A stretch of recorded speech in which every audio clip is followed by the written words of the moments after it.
Bismillahirrahmanirrahim. Assalamualaikum warahmatullahi wabarakatuh. Innal hamdalillah nahmaduhu wa nasta'inu wa nastaghfiruh wa na'udzu billahi min syururi anfusina wa min sayyiati a'malina may yahdihillahu fala mudilla lahu wa may yudlilhu fala hadiyalah. Yang terhormat kepada dosen pengampu sejarah peradaban Islam, Bu Dia Mukminatul Hasimi, dan yang saya hormati dan saya banggakan kepada rekan-rekan mahasiswa kelas A Ekonomi Syariah.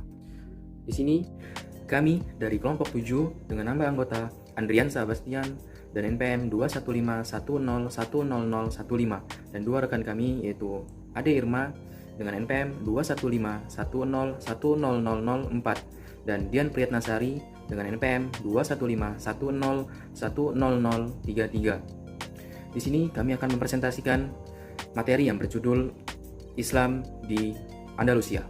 Langsung saja untuk mempersingkat waktu, Islam di Andalusia. Sejarah penguasaan Islam di Spanyol.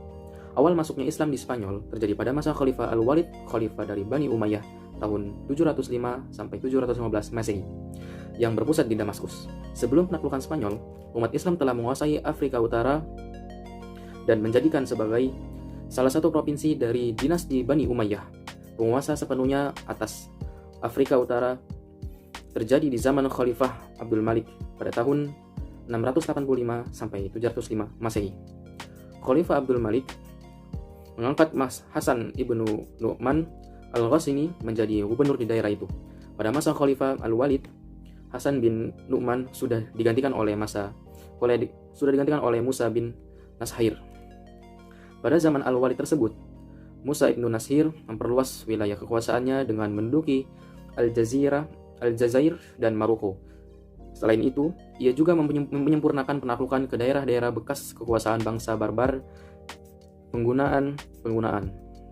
pegunungan-pegunungan, sehingga mereka menyatakan setia dan berjanji tidak akan membuat kekacauan-kekacauan seperti yang pernah mereka lakukan sebelumnya. Penaklukan atas wilayah Afrika Utara itu pertama kali dikalahkan sampai menjadi salah satu provinsi dari Khalifah Bani Umayyah, memakan waktu hingga 53 tahun, yaitu mulai tahun 30 Hijriah, masa pemerintahan Muawiyah ibnu Abi Sufyan, sampai tahun 83 Hijriah, masa Al-Walid. Dalam proses penaklukan Spanyol, terdapat 3 tentara Islam yang dapat disebut paling berjasa memimpin satuan pasukan ke wilayah tersebut. Mereka adalah Thorif bin Malik, Tariq bin Ziyad, dan Musa bin Nashir. Thorif dapat disebut sebagai perintis dan penyelidikan. Ia menyeberangi selat yang berada di antara Maroko dan benua Eropa dengan satu pasukan perang. 500 orang dinyatakan adalah tentara berkuda. Mereka menaiki 4 buah kapal yang disediakan oleh Julian.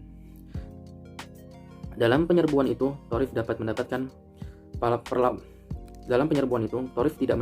perlawanan yang berarti ia menang dan kembali ke Afrika Utara membawa harta rampasan yang tidak sedikit jumlahnya. Untuk itu, Musa bin Nashir merasa perlu melibatkan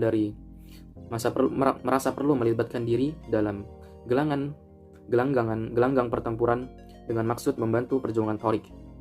Dengan suatu pasukan yang besar, ia berangkat menyeberangi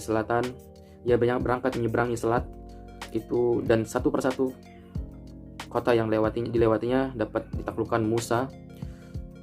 Musa juga berhasil menaklukkan Sidonia, Carmona, Selfile, dan Merida, serta mengalahkan penguasa kerajaan Gothik, Theodomir di Orilheula.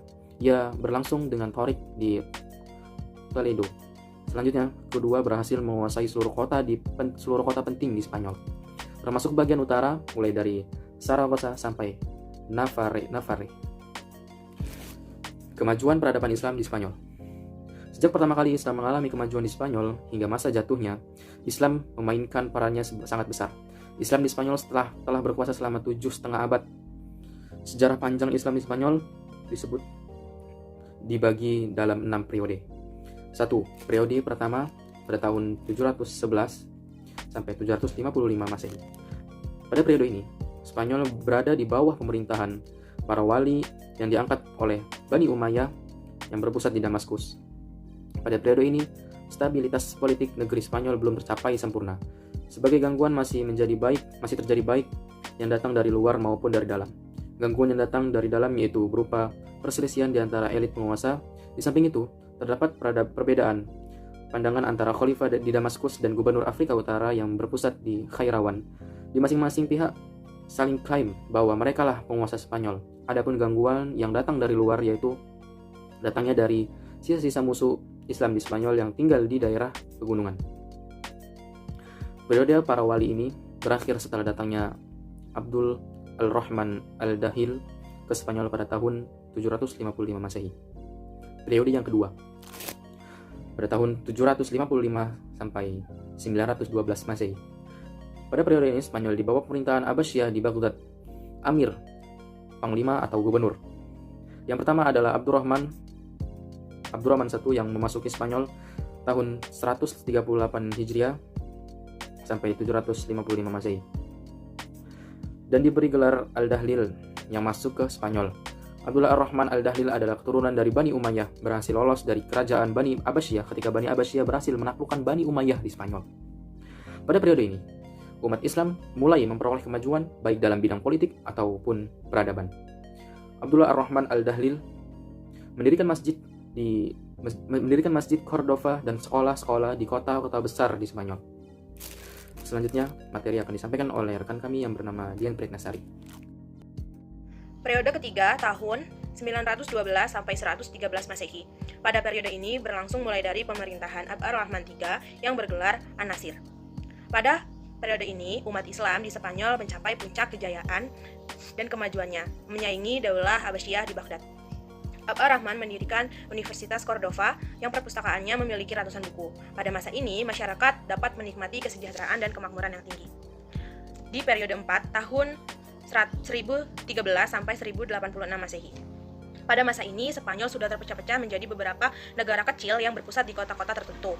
Bahkan, pada periode ini, Spanyol terpecah menjadi lebih dari 30 negara kecil di bawah pemerintahan raja-raja, golongan, dan Al-Mulukut Tawaif yang berpusat di suatu kota seperti Sevilla, Cordoba, Toledo, dan sebagainya. Periode kelima, tahun 1086 sampai 1248 Masehi. Periode ini, Spanyol Islam meskipun masih terpecah dalam beberapa negara, tetapi terdapat suatu kekuatan yang dominan, yakni kekuasaan dinasti Murabitun pada tahun 1086 sampai 1143 dan dinasti Muwahhidun pada tahun 1146 sampai 1235 Masehi.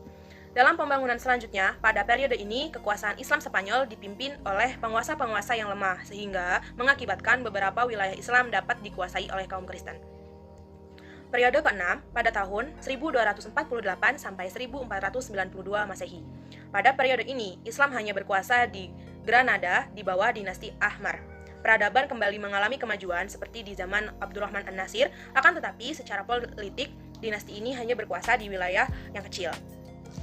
Kemajuan Islam di Spanyol sangat menonjol dalam berbagai bidang, baik dalam bidang intelektual yang menyebabkan kebangkitannya Eropa saat ini, bidang kebudayaan, dalam hal pembangunan fisik atau arsitektur, maupun bidang-bidang lainnya. Puncak kemajuan peradaban Islam di Spanyol berdampak bagi kemajuan peradaban di Eropa. Berikut adalah bidang dalam majunya Islam di Spanyol. Yang pertama adalah perkembangan ekonomi. Perkenalan dengan pertanian irigasi yang didasarkan pada pola-pola negeri timur mengantarkan pada pembudidayaan sejumlah tanaman pertanian yang dapat diperjualbelikan, meliputi buah ceri, apel, buah delima, pohon ara, pohon kurma, tebu, pisang, kapas, remi, dan sutera. Beberapa kota seperti Sevilla dan Cordova mengalami kemakmuran lantaran melimpahnya produksi pertanian dan perdagangan internasional. Yang kedua adalah kemajuan intelektual dan ilmu agama. Di antaranya yang pertama ada filsafat. Tokoh-tokoh filsafat yang lahir pada masa itu antara lain Abu Bakar Muhammad bin Asyakik dan lebih dikenal sebagai Ibnu Bajjah. Melalui pemikirannya, Ibnu Bajjah sering mengembangkan berbagai masalah yang bersifat etis dan eskatologis. Yang kedua ada sejarah. Dalam bidang sejarah, Spanyol Islam telah melahirkan banyak penulis sejarah terkenal. Di antaranya Zubair dari Valencia yang menulis sejarah tentang negeri-negeri muslim di Mediterania serta Sisilia. Tokoh lainnya yaitu Ibnu Alkitab yang menulis sejarah tentang Granada dan Ibnu Khaldun yang merupakan salah satu perumus filsafat sejarah. C. Sains. Sains yang berkembang di Andalusia pada masa itu banyak sekali, di antaranya ilmu kedokteran, farmasi, kimia, fisika, pertanian, dan lain-lain. D. Bahasa sastra dan musik. Pada masa Islam di Spanyol banyak yang ahli dan mahir dalam bahasa Arab. Tokoh-tokoh dalam bidang bahasa di antaranya Ibnu Saidi, Ibnu Malik yang mengarang Alfiyah tata bahasa Arab, Ibnu Huruf, Ibnu Al-Hajj, Abu Ali al-Isbili, Abu al-Hasan Ibnu Usfur, dan Abu Hayyan al-Harnati. Fikih. Dalam bidang fikih, Spanyol Islam dikenal sebagai penganut mazhab Maliki. Yang memperkenalkan mazhab ini di sana adalah Ziyad Ibnu Abdul Ar-Rahman. 3. Kemajuan di bidang arsitektur bangunan. Pembangunan fisik yang paling menonjol adalah pembangunan gedung-gedung, seperti pembangunan kota, istana, masjid, pemukiman, dan taman-taman. Di antara pembangunan yang megah adalah Masjid Cordova, Kota Al-Zahra, Istana Ja'fariyah di Saragossa, Tembok Toledo, Istana Al-Makmun, Masjid Seville, dan Istana Al-Hamra di Granada. Kemunduran peradaban Islam di Spanyol. Adapun menurut Badri Yatim, kemunduran dan kehancuran disebabkan oleh beberapa faktor, antara lain yaitu 1. Konflik Islam dengan Kristen. Keadaan ini berawal dari kurang maksimalnya para penguasa Muslim di Andalusia dalam melakukan proses Islamisasi. Hal ini mulai terlihat ketika masa kekuasaan setelah Al-Hakam II yang dinilai tidak secakap dari khalifah sebelumnya. Bagi para penguasa, hanya mewajibkan membayar upeti saja. Mereka membiarkan umat Kristen menganut agamanya dan menjalankan hukum adat dan tradisi Kristen asal tidak ada perlawanan. Namun, kehadiran Arab Islam tetap dianggap sebagai penjajah, sehingga malah memperkuat nasionalisme masyarakat Spanyol Kristen. Hal ini menjadi salah satu penyebab kehidupan negara Islam di Andalusia tidak pernah berhenti dari pertentangan antara Islam dan Kristen. 2. Tidak adanya ideologi pemersatu. Kelompok-kelompok etnis non-Arab, terutama etnis Salvia dan Barbar, sering menggerogoti dan merusak perdamaian. Hal ini menimbulkan dampak besar bagi perkembangan sosioekonomi di Andalusia. Hal ini menunjukkan bahwa tidak ada ideologi pemersatu yang mengikat kebangsaan mereka. Bahkan banyak di antara mereka yang berusaha menghidupkan kembali fanatisme kesukuan guna mengalahkan Bani Umayyah. 3. Kesulitan ekonomi. Dalam catatan sejarah, pada paruh kedua masa Islam di Andalusia, para penguasa begitu aktif mengembangkan ilmu pengetahuan dan peradaban Islam, sehingga mengabaikan perkembangan perekonomian. Akibatnya timbul kesulitan ekonomi yang memberatkan dan berpengaruh bagi perkembangan politik dan militer. Kekayaan ini diperparah lagi dengan datangnya musim paceklik dan membuat para petani tidak mampu membayar pajak. Selain itu, penggunaan keuangan negara tidak terkendali oleh para penguasa Muslim. 4. Tidak jelasnya sistem peralihan kekuasaan. Kekuasaan merupakan hal yang menjadi perebutan di antara ahli waris. Karena inilah kekuasaan Bani Umayyah runtuh dan Al-Mulukut Tawaif muncul. 5. Keterpencilan. Spanyol Islam seperti negeri terpencil dari dunia Islam yang lain dan selalu berjuang sendirian tanpa mendapat bantuan kecuali dari Afrika Utara. Oleh karena itu, tidak ada kekuatan alternatif yang mampu membendung kebangkitan Kristen di sana. Baik, terima kasih. Saya kembalikan kepada moderator.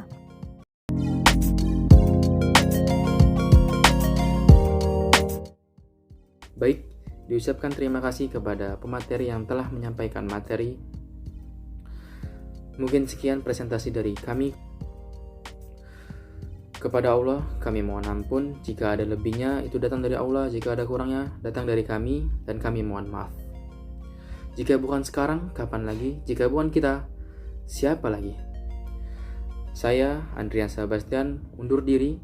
Wabillahi taufiq wal hidayah. Wassalamualaikum warahmatullahi wabarakatuh.